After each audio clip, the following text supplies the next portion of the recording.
I found out 3 days ago that my boyfriend Omar has been using ChatGPT to write every meaningful text he's ever sent me. And honestly, I'm still trying to figure out which parts of our relationship were even real. My laptop died while I was printing my pharmacy certification forms, and his MacBook was just sitting there open on our coffee table. He was in the shower, so I grabbed it real quick. The ChatGPT tab was right there with a prompt that said, "Write a sweet good morning text that makes my girlfriend feel special but doesn't require me to actually think about her interests." I literally stared at it for like a full minute before my brain processed what I was reading. Then I scrolled up and saw hundreds of prompts. All of them about me. All of them teaching an AI how to manipulate my emotions. Quick context because I know someone will ask. We've been together a year, living in Phoenix together since February. The first few months were rough, he was emotionally distant and kind of cold. But then suddenly in March he completely changed. Started sending these beautiful, thoughtful texts, remembering details about my life, apologizing so perfectly when we fought. I thought he was finally opening up and letting me in. Vanessa kept telling me he was finally stepping up and being the man I deserved, except it was all fake. Every single deep conversation we had at 2 a.m., every apology I cried over because it felt so genuine, every text that made me think he finally understood me, ChatGPT wrote all of it. I was literally dating an algorithm. When he got out of the shower and saw me with his laptop, his face just went blank. Not guilty, not sorry, just calculating. I asked him how long he'd been doing this, and he tried to explain it away like it was totally normal. Like lots of guys use AI to help communicate better. Like I should be grateful he cared enough to make the effort, even if it wasn't really him making it. Then I asked about the prompts I saw about girlfriend asking where I am, and need excuse for being late. And he completely flipped. Started saying I invaded his privacy, that I'm creating drama, that maybe if I wasn't so emotionally demanding, he wouldn't need help managing my feelings. The audacity of this man to use AI to fake an entire emotional connection and then blame Emmy for having expectations. I asked point blank if he's been cheating, and he gave me this whole speech about how cheating is subjective, and we never explicitly discussed boundaries, even though we absolutely did back in January. He kept talking in circles, moving goalposts, doing exactly what those manipulation prompts probably taught him to do. I called out of work yesterday because I couldn't function. Vanessa came over during her lunch break, and I showed her everything. She was scrolling through screenshots of his prompts, just saying, "This is insane," over and over. She wanted me to pack my stuff and leave immediately.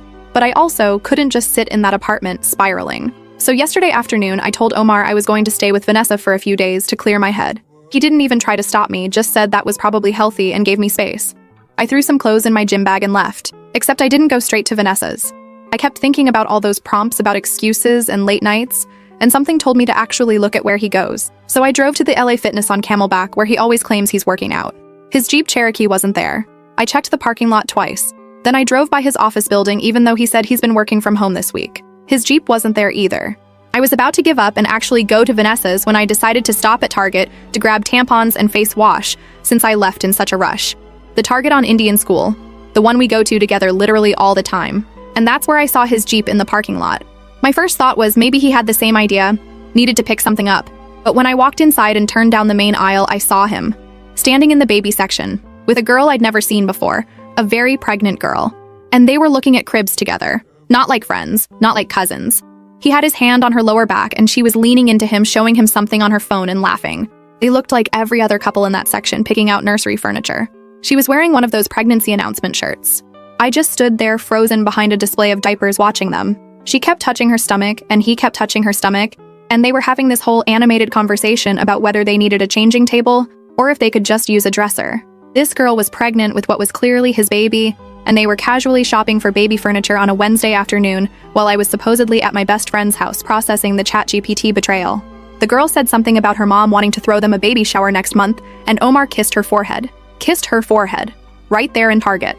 Then she said she was going to look at onesies and walk toward the clothing section. Omar stayed behind looking at his phone. I don't know what came over me, but I walked right up to him. He looked up and I watched all the color drain from his face. He literally took a step backward and almost knocked over a display of baby bottles. Started stammering something about how this isn't what it looks like, how he can explain, but I cut him off and asked who she was. He tried to say she was his cousin Lana visiting from San Diego and she's having relationship problems, so he's helping her pick out stuff. But I wasn't stupid. I'd seen them together.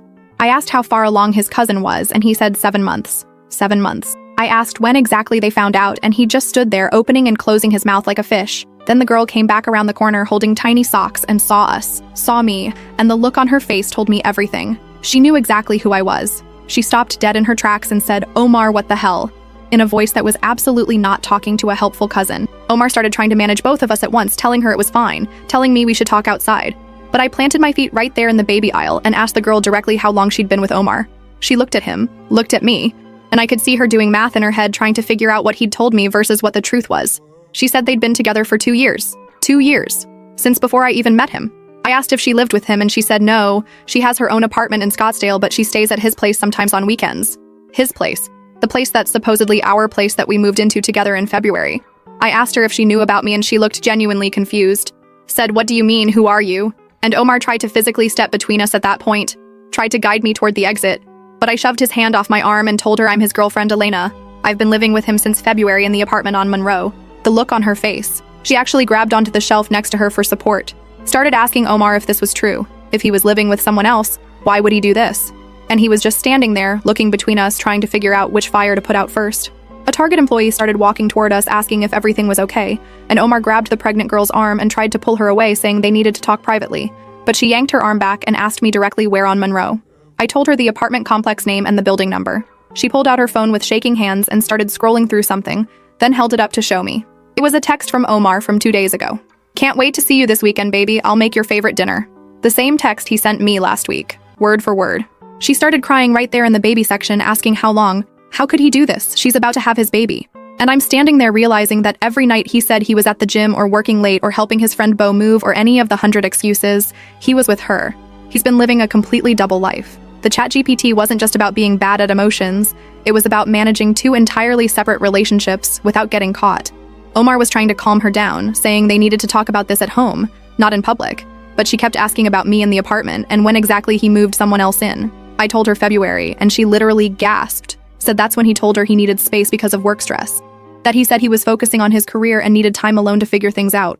That's why she stayed in Scottsdale.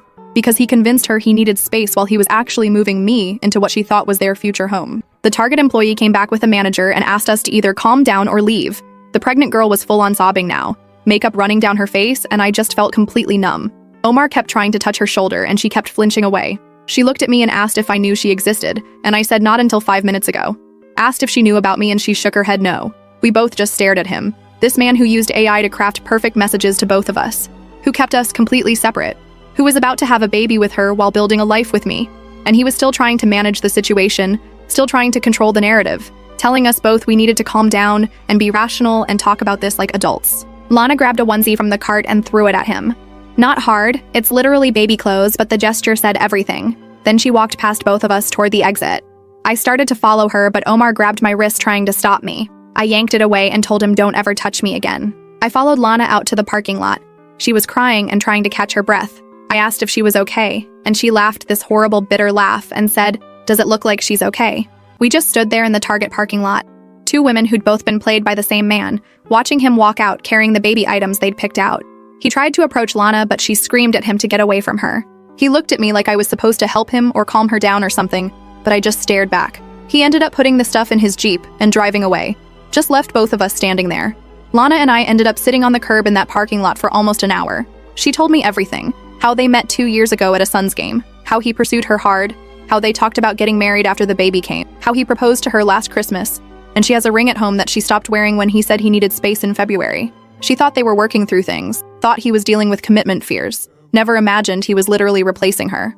Update. Okay, so I'm back and the last few days have been absolutely unhinged. To everyone who commented on my first post, thank you, I read every single one and honestly, you all helped me feel less insane. Special shout out to the person who said, this man is living in a sci-fi nightmare of his own making, because that's exactly what this is.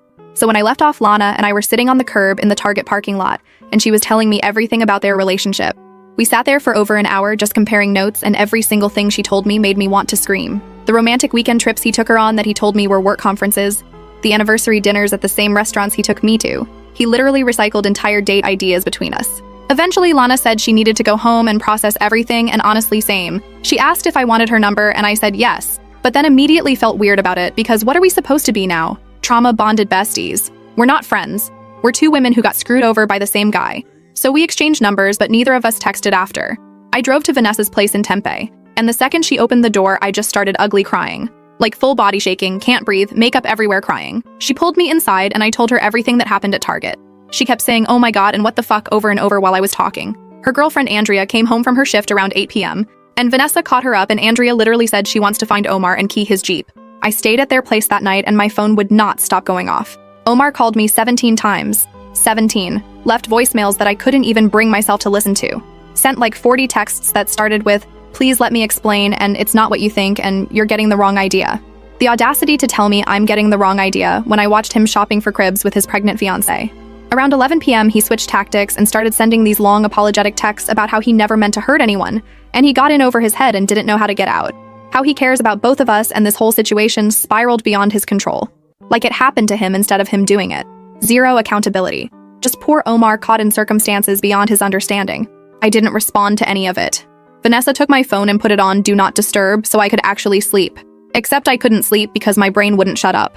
I kept thinking about every lie, every manipulated conversation, every time he made me feel crazy for asking questions. The next morning I had to go to work because I'd already called out the day before and couldn't afford to miss another shift. Omar texted me around noon asking if we could meet somewhere to talk. Said he owed me a real conversation without distractions. I didn't respond, but honestly I was curious what kind of explanation he possibly thought would work here. What does the ChatGPT prompt say about explaining your pregnant fiancé to your live-in girlfriend? After work, I drove back to the apartment because I needed my own clothes and laptop. I was really hoping Omar wouldn't be there, but of course his Jeep was in the parking lot. I sat in my car for like 10 minutes trying to decide if I should just leave and come back later, but then I got mad. This is my apartment too. I'm on the lease. I paid for half the furniture. Why should I be the one hiding? I went inside and he was on the couch with his laptop, probably writing more AI manipulation tactics. He immediately stood up when he saw me and started talking about how glad he was I came home, how we really need to discuss this like mature adults. I walked past him straight to the bedroom and started throwing clothes into my suitcase. He followed me and kept trying to explain himself. Said his relationship with Lana was complicated and basically over before he met me. But then she got pregnant and he felt obligated to stay involved. That they weren't really together anymore. They were just co-parenting before the baby even arrived. I asked him how exactly they were co-parenting when she didn't even know I existed, and he had no answer for that. I asked about the engagement ring she mentioned, and he said that was from before, from when they were actually serious. But they'd basically called it off, even though she still wore the ring sometimes. I asked why he was shopping for baby furniture with her if they were broken up, and he said because it's still his kid, and he's trying to be responsible. Like I'm supposed to give him points for buying a crib for his secret baby. Then I asked about the texts, the identical texts to both of us. And he actually tried to defend it by saying he was just trying to make both of us happy, trying to be a good partner to both of us. And the AI helped him stay organized and attentive. Stay organized. Like we were items on a task list. I asked how he thought this was going to work long term. Like genuinely, what was his plan here? Was he going to keep us in separate zip codes forever? Keep lying about work trips and gym sessions? She's about to have a baby. Babies are not part-time. Did he think he could just bounce between two households and nobody would notice? And he said he wasn't trying to keep it going long term. He was trying to figure out how to end things with Lana without abandoning his kid. But then he met me and caught feelings and everything got complicated. Caught feelings. After lying to me for a year. After using AI to fake emotional connection. After playing house with me while staying engaged to someone else. I asked when exactly he was planning to tell me about Lana and the baby, and he admitted he didn't know. Said he was waiting for the right time. The right time was apparently never because I had to find out in a Target baby aisle. My phone started buzzing while we were arguing, and it was Lana calling. I stepped into the bathroom to take it, and she was crying, asking if I was with Omar. I said yes, and she begged me to ask him why he's been ignoring her calls all day. Apparently, he'd been texting me while completely ghosting her, playing us against each other even in the aftermath. I put her on speaker and asked Omar why he wasn't answering Lana's calls. He looked like he wanted to die, but said he was trying to talk to me first and didn't want to divide his attention. Lana started yelling through the phone about how she's 7 months pregnant with his child and he's worried about dividing attention. About how she needs to know what the plan is because she has a baby shower next month and everyone's going to ask where he is. Omar tried to calm her down, saying they'd figure it out, but she kept getting more upset, asking if he was going to be at the birth, if he was going to help with the baby, if she should tell her parents he's been living with another woman this whole time. Her voice was shaking and I could hear how scared she was underneath the anger. I got off speaker and told Lana I'd call her back, then hung up. Told Omar he needed to handle his pregnant fiancé situation before trying to have any conversation with me. He said they're not engaged anymore, and I said, does she know that? Because from where I'm standing, she thinks you're just taking a break. He got defensive, saying I was making this harder than it needed to be, that we could work through this if I would just listen with an open mind. An open mind. This man wanted me to be open-minded about his double life, about the baby he hid from me, about the woman he proposed to while dating me. I finished packing my suitcase and he asked where I was going. Said back to Vanessa's, and he said we should probably talk about the lease since we're both on it. Talk about the lease. His whole life is falling apart and he's worried about apartment logistics. I told him I'd figure out the lease later. Right now, I just needed space. He asked how much space, and I said, I don't know, Omar. How much space do you need to fit 2 entire relationships? He didn't have an answer for that either. I left and went back to Vanessa's. Andrea was making dinner and had already set a place for me, which honestly made me want to cry again. They didn't ask questions, just let me eat and decompress. Around 10 p.m., Lana texted me asking if we could meet tomorrow to talk. Not as friends, but because we both needed to know what we were actually dealing with. I said yes, and we agreed to meet at the Starbucks near her apartment in Scottsdale at 2 p.m., since I had the afternoon off. I was nervous about it because what do you even say in that situation? Sorry, my boyfriend is your baby daddy? Sorry, we both got manipulated by a man with a ChatGPT subscription? The next day, I showed up early and got an iced coffee. I didn't drink because my stomach was in knots. Lana arrived right at 2 p.m. looking exhausted and still pregnant, and I felt this weird guilt, even though none of this was my fault. We sat at a table in the corner and just stared at each other for a minute. She asked if Omar and I were still living together, and I said technically yes, but I'm staying with friends. She asked if we were broken up, and I said, yeah, after everything, but we haven't had like an official conversation about it. She said she needed to know because she's trying to figure out if he's going to be involved with this baby, or if she's doing it alone. I told her I honestly didn't know what Omar was planning because every time I try to talk to him, he just manipulates the conversation and makes everything about how complicated the situation is for him. She said that's exactly what he does to her too. That every time she asks direct questions, he gives these circular non-answers that sound meaningful but don't actually say anything. We started comparing more stories and the patterns were insane. He told her he needed space in February because of work stress. That's when I moved in. He told me he couldn't go to my cousin's wedding in April because of a work deadline. He was at her baby shower. He told her he had to work late 3 nights a week. Those were the nights he came home to me. Everything lined up perfectly in the worst possible way. Lana showed me texts from last week where he was saying he loved her and couldn't wait to meet their daughter and be a family, showed me the Pinterest board they made together for the nursery, showed me photos of them at her ultrasound appointment, and I just sat there looking at this evidence of a whole entire life he was living that I knew nothing about. I showed her some of my texts with Omar, and she pointed out that certain phrases were exactly the same, not just similar, identical. The ChatGPT was giving him the same lines to use on both of us. We'd both received the exact same, "I'm so proud of you for handling that difficult situation with grace" text on different days about completely different situations. She asked if I knew anything about his family, and I said not really. He always said they weren't close. She said that's weird because his mom lives in Surprise and they have family dinners every Sunday. Every Sunday. I'd been with Omar for a year and never met his mother, because apparently Sunday was his me-time day that I respected. Lana said his mom was excited about the baby, that she'd already bought a bunch of stuff for the nursery, that his younger sister was planning the baby shower, that his whole family knew about Lana and the baby, but apparently none of them knew I existed. I was the secret, not the pregnant fiancé, me. That hit different. Like I wasn't even the main character in my own relationship. I was the side piece who thought she was the girlfriend. The whole time I was building a life with Omar, his actual life was happening somewhere else with someone else. Lana got quiet and then asked if I thought there were others. Like if he could maintain 2 full relationships, maybe there were more we didn't know about. And honestly, I hadn't thought of that, but now I couldn't stop thinking about it. How many women had received the same ChatGPT-generated love texts? How many Sunday dinners with his family had happened while he told other women he was busy? We sat there for almost 2 hours just unpacking everything, and it was honestly more productive than any conversation I'd had with Omar. At least Lana and I were being honest with each other.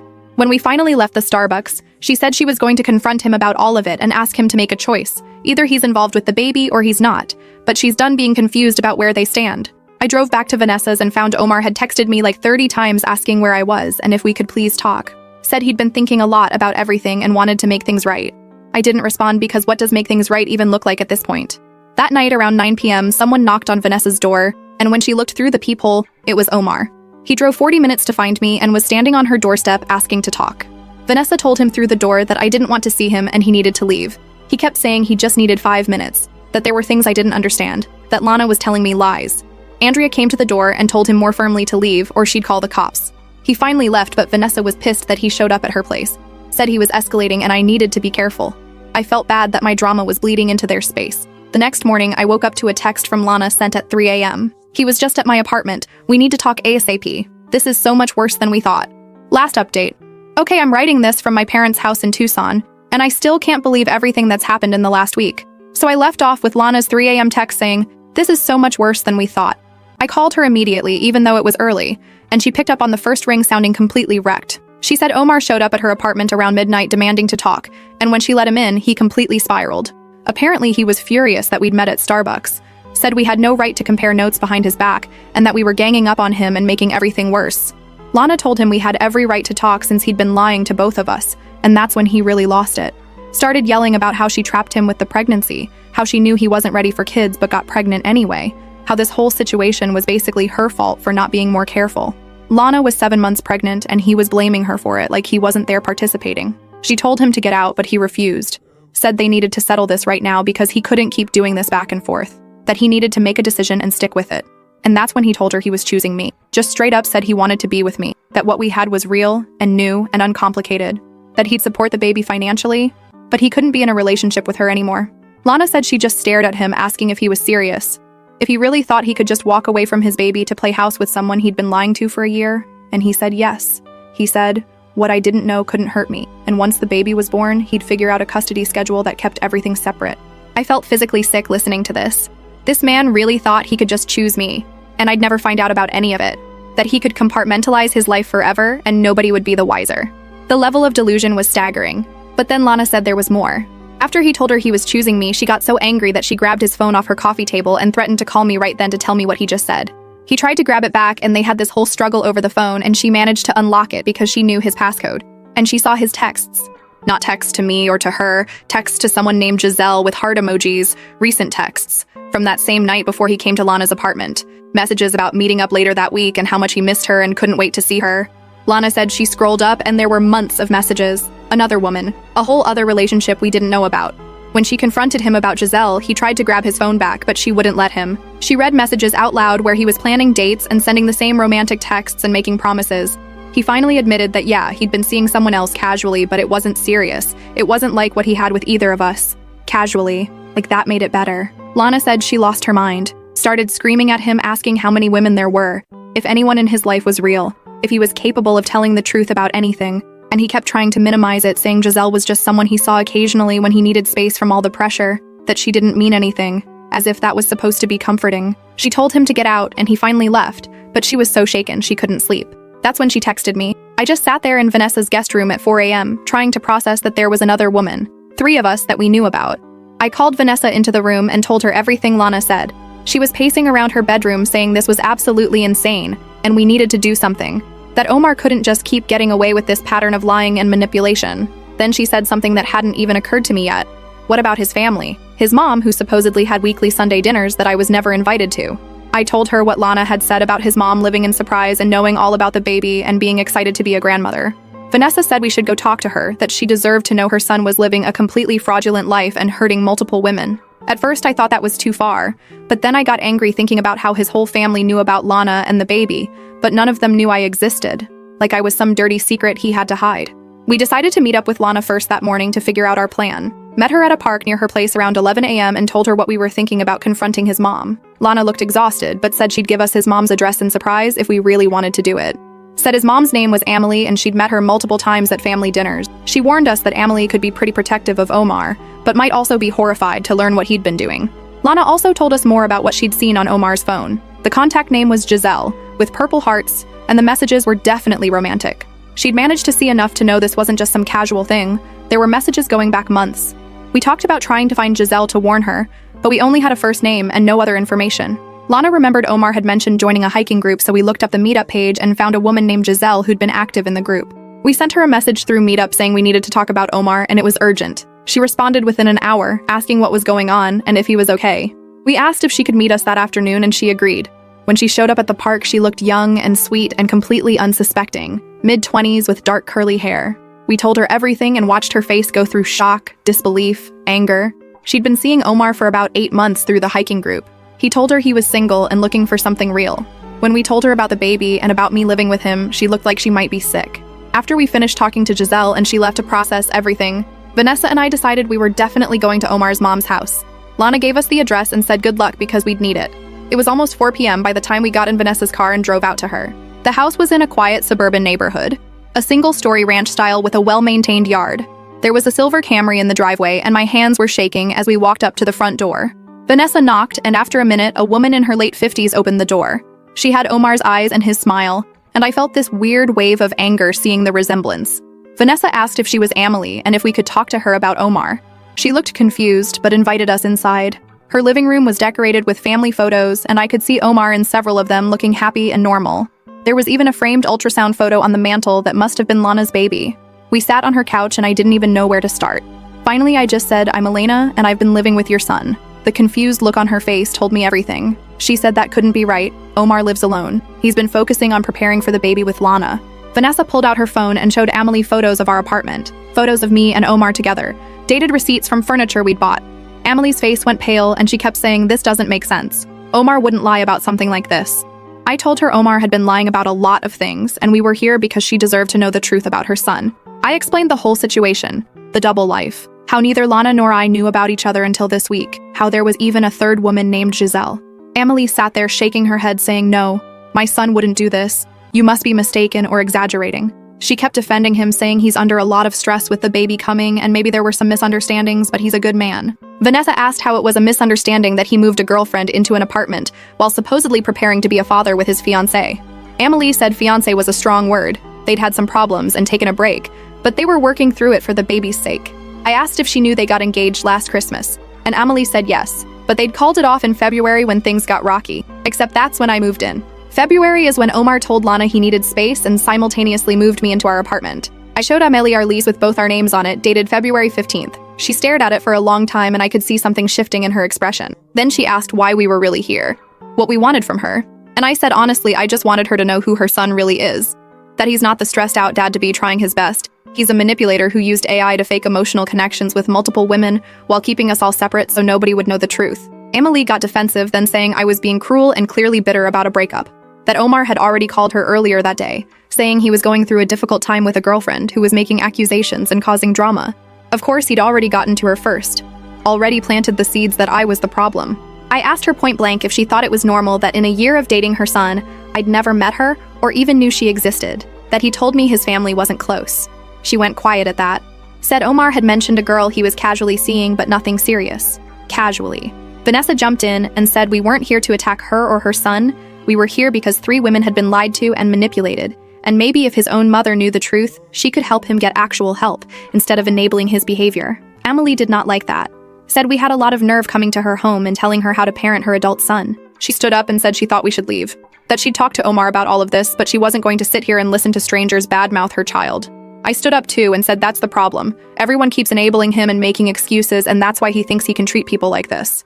That Lana is 7 months pregnant and he told her last night he's choosing me, then probably told me something different and told his mom a third story entirely. Amelie said relationships are complicated and we don't know what Omar's been going through mentally. I said you're right, we don't know because he used ChatGPT to write all his emotional responses, so we never actually got to know him at all. She asked what I meant by ChatGPT and I explained the whole thing. The prompts, the manipulation tactics, the gaslighting scripts. She looked genuinely disturbed by that but still defensive. As we were walking to the door, I turned and said, I'm sorry to be the one to tell you this, but your son is about to be a father and he's completely unprepared because he's been too busy maintaining lies to actually grow up. Amelie's eyes got watery and she said she was sure there were 2 sides to this story. I said there are actually 3 or 4 sides depending on which woman you ask, and walked out. Vanessa and I sat in her car for a few minutes before driving away. She said, well, that was brutal, and I said, yeah, but at least now she knows. Maybe she'll actually ask Omar real questions instead of just accepting his explanations. On the drive back to Tempe, my phone started blowing up. Omar was calling over and over. I put him on speaker and answered. He was furious, asking what the hell I was doing going to his mother's house and upsetting her. Said I had no right to involve his family in our relationship problems. I said our relationship problems include his pregnant fiancé and his other girlfriend, so yeah, his family was already involved whether he liked it or not. He said that his mom was crying and his sister was calling asking what was going on, and I'd created this huge mess for no reason. I said the mess already existed, I just made it visible. He kept yelling about boundaries and respect and how dare I ambush his mother with lies. I told him they weren't lies, and he knew it. That Vanessa and I showed his mom proof of everything, and she could either believe her son is perfect or accept that he's been living a double life. He said his mom was upset because I attacked her family and made up stories about ChatGPT to make him look bad. I said the ChatGPT history speaks for itself, and if he wanted to deny it, he could show his mom his laptop, but we both knew he wouldn't. He switched tactics then and said he never wanted things to end like this, that he did care about me, and he was sorry things got so messed up. That if I would just calm down and stop involving other people, we could talk through this maturely. I asked what there was to talk through, and he said we could figure out a way forward if I was willing to give him another chance. I literally laughed, told him there was no way forward, no second chance, nothing to figure out, that I was done and he needed to focus on being a father to his baby instead of trying to manage multiple relationships he couldn't handle. He said I was being unfair, and I said no. Omar Unfair was using AI to manipulate my emotions for months while living an entirely separate life. He hung up on me. About 20 minutes later, Lana texted asking if I'd really gone to Omar's mom's house because Omar was blowing up her phone saying I was trying to turn his family against him. I told her yes and gave her the whole rundown. She said his mom actually called her right after we left asking if what we said was true about me living with Omar. Lana confirmed everything and said Amelie got very quiet, and then said she needed time to think about all this. I ended up going back to the apartment that evening when I knew Omar would be at work to get the rest of my stuff. Vanessa and Andrea came with me to help pack. We were loading boxes when Omar came home early. He saw us and his face went red, asking what I was doing. I said, "What does it look like? I'm moving out." He tried to block the doorway, saying we needed to talk first, but Andrea told him to move or she'd move him herself. He stepped aside and just stood there watching us pack. Kept trying to start conversations about working through this and giving him a chance to explain. I asked what was left to explain, and he said a lot of what I thought happened wasn't the full story. That he'd been struggling with commitment issues and anxiety and didn't handle things well, but he never meant to hurt anyone. I said using AI to fake an entire relationship isn't a commitment issue, it's a character issue. I stayed at Vanessa and Andrea's for a few more days while figuring out next steps. My parents offered to let me come stay in Tucson for a while. Before I left, I met up with Lana one more time at a Panera near her apartment. She said Omar had been trying to do damage control with his family all week, and his mom was asking a lot of questions he couldn't answer. His sister apparently called Lana directly to apologize for not knowing about me and said she was disappointed in her brother. Lana seemed more at peace than when we first met, said she'd hired a lawyer for custody arrangements and was preparing to do this alone, that she'd rather be a single mom than co-parent with someone who couldn't be honest about anything. I told her she was going to be an amazing mom, and her baby was lucky to have someone so strong. We hugged goodbye and promised to keep in touch even though we both knew we probably wouldn't. We weren't really friends, just two women who survived the same disaster. I haven't heard from Giselle since our meeting at the park. I hope she's okay and moving on. I'm in Tucson now living with my parents, which feels weird at 26 but also safe. Someone commented on my first post that I should be grateful I found out now instead of years later, and they were absolutely right. It hurts, but imagine if I'd married him or gotten pregnant too. Imagine wasting more years on someone fundamentally incapable of authentic connection. The moral of this story, if there is one, trust your gut. If something feels off, it probably is.